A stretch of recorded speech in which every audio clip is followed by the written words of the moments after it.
Pleasant day to all of us, especially to you, ma'am, and to my classmates who are listening. I am Jobisel Maghinay, and this time I am going to discuss to you about school policies and their function. So, at the end of our lesson, you will be able to define school policy, enumerate the example of school policies, explain the importance of school policies, and of course, what are the code of ethics. Well, first, let us know what is school policies. We, because sometimes we are wondering what are the difference between school rules and school policy. Unsa ning policy, unsa po ning rules? Nganong magkalahi man na siya? Well, then, let's discuss that school policy is defined as the set of established expectation for specific behavior and norms within a school. School policies are put in place to guide the day-to-day functioning of a school as well as to make it safe and an effective place for learning to occur. This is according to Forstall on 2019. Well, unlike school rules, it is usually associated with classroom management and school discipline. Rules are guidelines for action and for the evaluation of action in terms of good and bad or right and wrong, and therefore part of moral or values education in school. Whereas school have policy for several reasons. Policies establish rules and regulation to guide acceptable behavior and ensure that the school environment is safe for students, teachers, and school staff. While school policies help create a productive learning environment. Policies are about ensuring highly effective teaching and learning about safety and about basic of human rights. Well, ang policy, mo ni siya gitawag nato og ulo. Well, ang ulo, nagbuhat siya og rules and regulation para sa every school na siya rules and regulation para ma-meet ang policy nga ilahang gi-expect. Well then, what are the example of school policies and their function? Well, first is the attendance policy. Attendance does matter. Missing a lot of class can create a huge holes that could lead to academic failure. The function of this is to ensure that all staff and governor in our school are fully aware of a clear about the action necessary to promote good attendance. Through this policy, we aim to improve pupil achievement by ensuring high levels of attendance and punctuality. While the importance of attendance policy is kung ang usa ka estudyante dili siya madto sa school, unsay purpose? Unsay purpose nganong ni-eskwela siya, di ba? Ang purpose niya is makagain og learning, na mahibal-an. But the question is, dili siya madto school. So walay point ang iyang pag-eskwela kung wala siya attendance. That is why gina-foster ang attendance because through attendance is makagain sila of learning. Looking at that perspective, attendance becomes increasingly important, and without a solid attendance policy, it is virtually impossible to deal with it. So next is the anti-bullying. Second is the anti-bullying policy. Schools have to make bullying prevention and bullying education a top priority because students across the globe are affected by bullying every single day. One of the risks of dropping out of school and poor academic performances of one students, it is because of bullying by other students or classmates. Mawala ilang self-confidence, agi kay gigibully siya. So, mao nang on 2013, President Benigno Aquino III has signed a Republic Act 10637 or the Anti-Bullying Act of 2013, which requires all elementary and secondary students the schools to adapt policies that will prevent and addresses bullying in the classroom. This is to ensure that pupils learn in a supportive, caring, and safe environment without fear of being bullied and, of course, without the hindrance of learning. Third is the dress code policy. Why dress code policy is important? Because students continue to push the envelope when it comes to how they dress, or there are so many distractions that our students can cause of how they dress. Unless your school requires your students to wear uniform, then a dress code is essential. Of course, parehas sa MSU nga dili pwede kung ma-enter ka sa usa ka campus dili pwede mag-short or kanang mubo nga skirt. Mo na ilahang dress code policy. This is to address nga ang ilang students is naay limitation pag-abot sa panamit. Kay maka-distract man gud na, maka-distract sa usa ka mga maestro nga murag dili na sila ka respeto, especially kanang mga estudyante nga magsuot og ripped jeans, mga tattered jeans. Diba kung ang imuha kasing gi-acquire sa eskwelahan is learning, dili fashion. Mo nang nganong magsuot man kag tattered jeans or what they called ripped jeans kung maato man ay kag gustong man ay mahibal-an. It's not school is not a fashion show. Is it this is about learning and gaining knowledge by equipping every students in a right and correct manner. This is to provide guidance to students as to appropriate attire for school at any function.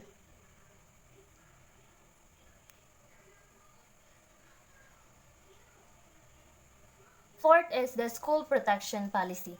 This policy documents provided basis for good practice within the school for school protection, child protection work. This is to ensure that all practices in the area of a child protection are consistent and that school takes every reasonable measures to ensure every child is healthy and safe. So, this is to include safeguarding and promoting the welfare of a children, includes protecting children from maltreatment, preventing impairment of children's health or development, and ensuring grow up in circumstances consistent with the provision of safe and effective care, and taking action to enable all children to have the best outcomes. Next is the health and safety policy. Well, the school bears the responsibility of creating a safe and healthy environment throughout the school and producing safe working procedures for staff and students. Prevention and preparation are essential to reducing the risk of accident and emergency and minimizing harm when they do happen. This is to ensure that all members of school community and visitors receive the appropriate trainings and information to be able to avoid hazard and contribute positively to their own health and safety. This policy nag-include diri ang usa ka gitawag natong earthquake drill or fire drill. Kini siya ginabuhat every year. This is to ensure that every students, every teachers and staff of a certain school is kanang acknowledge na makaibalo sila sa kung unsay buhaton kung naamang gani hazard nga mahitabo. Next is the primary curriculum policy. This policy describes the curriculum for year 1 to 6 and is supported by detailed syllabuses and scheme of work for each subject area and other program policy. The curriculum refers to all the planned activities that are organized in order to promote learning, personal growth and development, and this is also to ensure that children grow into positive, responsible people who can work and cooperate with others while at the same time developing their knowledge and skills and achieve their true potential. Ensure that each student is stimulated and is committed to the process of learning. Identify pupils' strengths, interests, and talents and build upon them by challenging them appropriately. Sa grade 1 to 6 naghimo pud sila ilahang curriculum para ma-meet sa usa ka estudyante ang angay niya nga makuha sa kani nga grade level, such as sa grade 1 is na sila policy nga dapat ang usa ka students is makahibalo na mosulat. Ikaduha sa grade 2 is kabalo na sila mo pinakatay, at the same time kabalo sila mag binolde or what do we call that. And of course, to grade 6 also, kanang master na nila ilahang mamit na sa usa ka students kung unsa gyud ang dapat ipa-discuss, ipa-equip sa usa ka students as an elementary teacher. Number 7 is the primary personal development policy. Each of the personal development qualities and attributes will encourage and achieve through the following initiatives and opportunities. This is to foster the personal development of elementary students. This is to promote the personal development of a pupil in primary age, develop a child ability to be independent, in where a pupil lead parent-teacher consultation to summarize the progress and achievement of the year as well as the future targets. And of course, the teamwork and leadership of a elementary students wherein pupil taking a lead wherever possible in presenting um, programs and oral recitation, and even to foster his or her self-confidence, and also the self-discipline. The importance of the sustained effort and resilience will encourage and celebrate through the house point system. Each school will report to parents regularly on the effort by pupil via parent portal or by a parent relationship, and of course the presence and the awareness in where each assembly will offer people the opportunity for silent reflection time. Each school will prepare a list of assembly themes appropriate for the age and context of the pupil core themes list to foster unsa mga awareness nga dapat sa usa ka elementary students, and of course the decency and courage. Next is for the secondary curriculum policy. This policy describes the curriculum from grade 7 to grade 12 and is supported by detailed syllabuses, scheme of work for each subject area, and other program policies. They create a curriculum that refers to all the planned activities that are organized in order to promote learning, personal growth, and development. This is to provide equality of access and opportunity for all students to learn and progress. Expose students to a broad range of experiences and learning. Dili lang kay mustik ang usa ka kay secondary students naman sila, dili lang kay mustik sila sa learnings, and of course i-apply nila kining learning into experience, and of course develop creativity and critically develop problem solving skills, and of course give students increasing responsibility for their own learning and literacy, mathematical, scientific, and technological skills. This policy is to ensure that children grow in positive, responsible people who can work and cooperate with others while at the same time developing their skills and knowledge to achieve their true potential. Next is the secondary personal development policy. Students must be taught and encouraged to think independently and to become self-resilient and develop their personalities and morality. As such as sport leadership program, the school must develop students' capacity for purposeful effort by focusing on and rewarding efforts over achievements. Personal success and well-being collaborate strongly with self-awareness, and also must ensure that the promotion of kindness, honesty, and integrity of students to overcome their fears and to make well-considered and calculated risks in a healthy and constructive way. This policy is to develop and manage their physical and emotional well-being and to live and work with others in different contexts. In secondary, in high school times namo is ang usa ka example ani is naay subject nga gitawag nato personal development, in which makita gyud nimo ma-reflect gyud nimo ang unsa ang naa sa imong sulod ug ang unsa ang learnings nga imong makuha, nga kani dili day ni maayo kani nga imong decision sa naay personal development, and of course the ethics of one students and how they behave in a particular place in a particular situation. Number 10 is the behavior policy. The school behavior policy is therefore designed to support the way in which all members of the school can work together in a supportive way. This is to help children grow in a safe and secure environment and to become positive, responsible, and increasingly independent member of a school community. This is to encourage good behavior rather than merely deter antisocial behavior. But our behavior policy is not just primarily concerned with rules enforcement, but it is a means of promoting good relationship so that people can work together with the common purpose of helping everyone to learn. This aim is to allow everyone to work together in the effective and supportive way.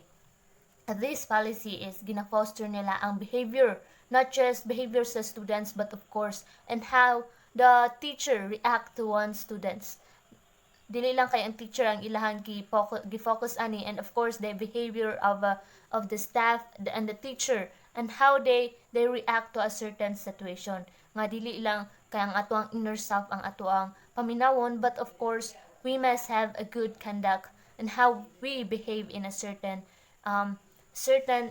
instances nga mamit nato ang usa ka students nga grabe ka cruel kanang dili nato ma-explain ang batasan but still ang teacher is kanang nagpabilin naghapon siya sa iyang pagka-professionalism.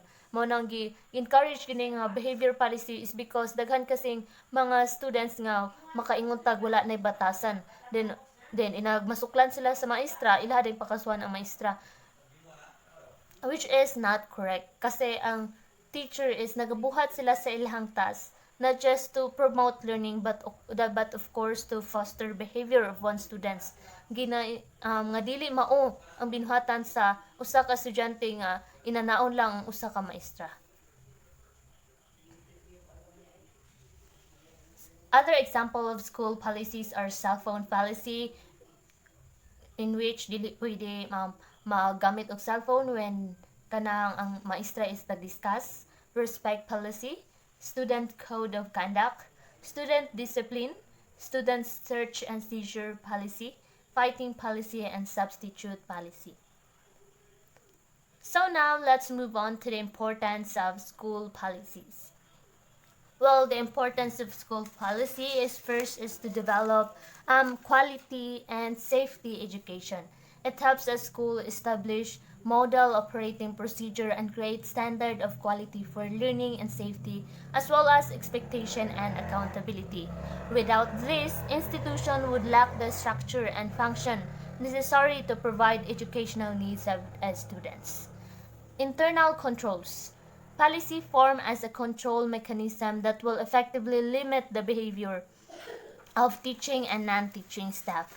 Policy should always be enforced through some kind of scrutinizing mechanism or it will be a weak internal control. School management can make life easier by creating proper internal control that are enforceable. Nga mag-create sila control within their within sa usa ka community classroom or sa usa ka campus. One importance of school policy is to maintain compliance. Educational policies are rules that are intended to help school teach students efficiently, fairly, and safely as per regulatory norms and board to which the institution is affiliated. This term determine how students are taught, what they are taught, and how school manage students and each personnel. Mo nagahimo ang usa ka eskwelahan og what they call class demonstration. This is to kanang ma-evaluate nila kung giunsa pagtudlo sa usa ka maestra ngadto sa estudyante, likewise how the students interact in a certain discussion. Build a learning culture. Academics being the major service of a school, it is mandatory to create a learning culture by encouraging the staff to continuously add their knowledge. This includes determining which capability each staff should acquire and creating a process of updating it throughout the year. This is one importance is kanang ma-build ang learning culture nila sa usa ka school culture. Next is the safe learning environment. In order to create this environment, guidelines need to be developed and reinstated that establish safety standard for physical environment and mental state of students and staff. For the safe learning environment, naghimo sila og mga school policy. Next is setting goals and establishment productivity. In order for an institution to encourage higher learning, plans must be in place that establish goals as set forth by the school management. And of course, equality. Equality in a school is again determined by its policy. Yes, because as we have we have mentioned earlier that equality such as naghimo sila og an anti-bullying and of course safety environment policy.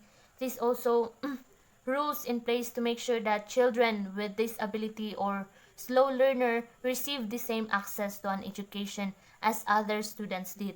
This ensure that everyone gets the opportunity to contribute to society and thrive economically. This is kanang makita dere ang importance sa usa ka policy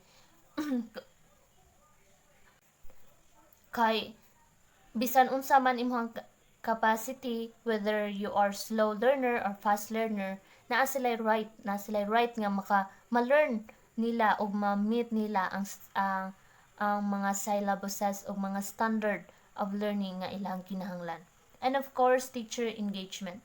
Teacher engagement is the key element for teacher retention, including teacher intervention and their continuous professional development all over their careers. They are a whole and they are interconnected.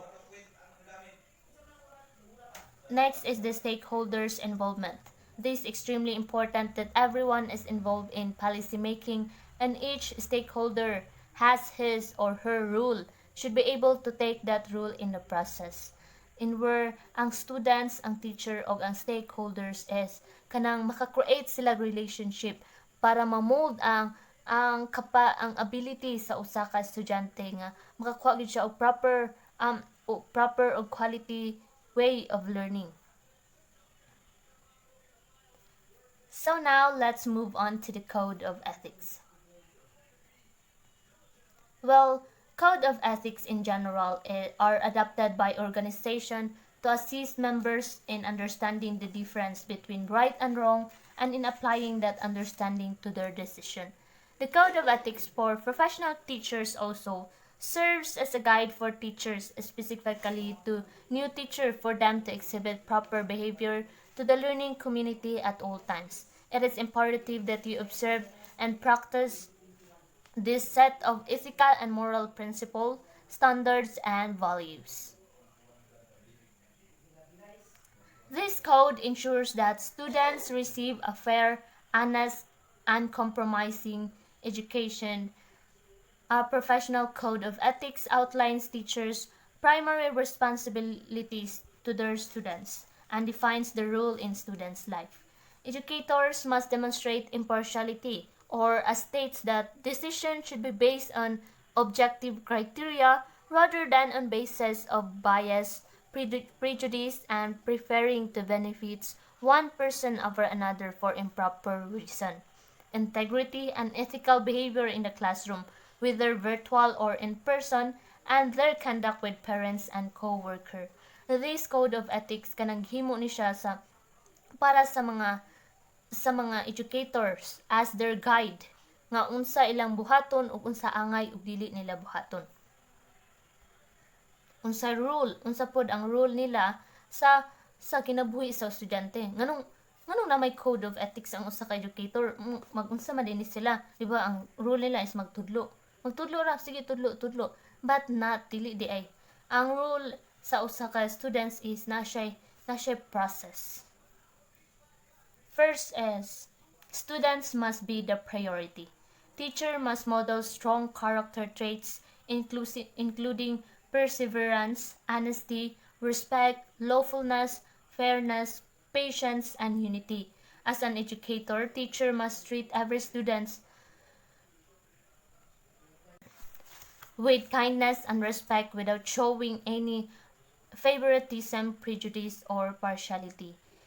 First is kanang mahimo gyud unta sa usa ka teacher or as a future educator kita nga Una-unaon gyud nato nga students must be the priority in our passion. Kasi without the students, dili ta mahimong teacher, wala tay tudluan. Next is showing commitment on the job. Educator must be commit wholly to the teaching profession itself. A classroom should promote safety and security and acceptance that should always avoid bullying, hostility, neglect, dishonesty, or offensive conduct. Teacher must accurately describe their qualification, licenses, and credentials to education board or administration offices that look to hire them. Makita gyud unta sa usa ka educator nga na siya commitment sa iyang job, not just kanang makakwarta siya, but of course na siya goal nga gipangita. This is to give every students a quality education that they aim for, without bullying, hostility, neglect, or dishonesty or offensive conduct. Because ang educator kasi is dili lang siya matawag na to teacher, nag-teach lang siya, but of course they are the molder of a student's ability. They are the role model. Third is to promote and uphold healthy relationship. On top of fostering healthy relationship with students, educator must build strong relationship with school staff, parents, guidance, counselors, co-workers, and administrators. Teacher must keep their discussing private information about colleges and students unless disclosure is required under the law. This is kanang makita diri ang strong relationship sa usa ka school staff and also the parents, guidance counselor in a private information.